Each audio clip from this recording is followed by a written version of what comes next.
Pertarungan dahsyat gua antara Prabu Siliwangi dengan Sunan Kalijaga dan akhir kisah cinta Nyi Roro Kidul. Portal Majalengka tanggal 28 Januari tahun 2022, pukul 21.28 waktu Indonesia Barat. Penulis, Rahman Prayitno Sodikin. Editor, Muhammad Ayus. Dikisahkan utusan Sunan Gunung Jati tidak mampu kalahkan Prabu Siliwangi. Bahkan Sunan Kalijaga juga tidak mampu menandingi kesaktian Raja Pajajaran itu.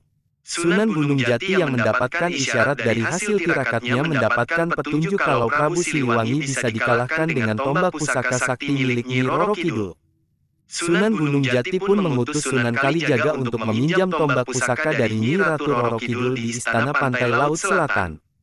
Kedatangan Sunan Kalijaga ke Istana Nyi Ratu Roro Kidul menjadi awal kisah cinta sang ratu itu sendiri bersama Sunan Kalijaga. Melihat kegagahan dan ketampanan Sunan Kalijaga membuat sang ratu dimabuk kasmaran. Nyi Ratu Roro Kidul akhirnya memutar akalnya agar bisa dipersunting Sunan Kalijaga dengan menolak meminjamkan tombak pusaka sakti dengan alasan tidak yakin kalau Sunan Kalijaga diutus oleh Sunan Gunung Jati untuk meminjamnya.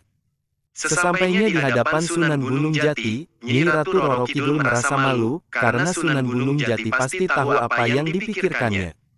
Sunan Gunung Jati pun berkata kepada sang ratu, "Wahai Putri Maba Siliwangi, hanya engkaulah yang mampu mengalahkan kesaktian ayahmu, maka dengan segala hormat pinjamkanlah Kalijaga tombak pusaka kamu yang bernama tombak Karera Reksa," kata Kanjeng Sunan Gunung Jati pada Nyi Roro Kidul.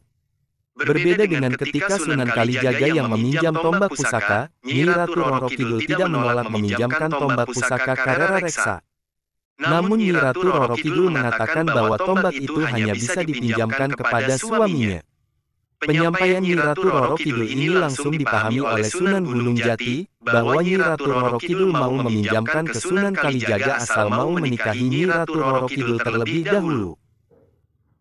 Sunan Gunung Jati pun tersenyum sambil berkata kepada Sunan Kalijaga, "Tombak pusaka Karera Reksa itu hanya diberikan kepadamu, wahai Kalijaga. Sesungguhnya tiada yang lebih mulia kecuali berpegangan pada keagungan syiar Islam. Menikahlah dengannya Nyi Ratu Roro Kidul atas nama Islam dan bukan karena nafsu," ucap Sunan Gunung Jati memberikan perintah agar Sunan Kalijaga mau menikahi Nyi Roro Kidul.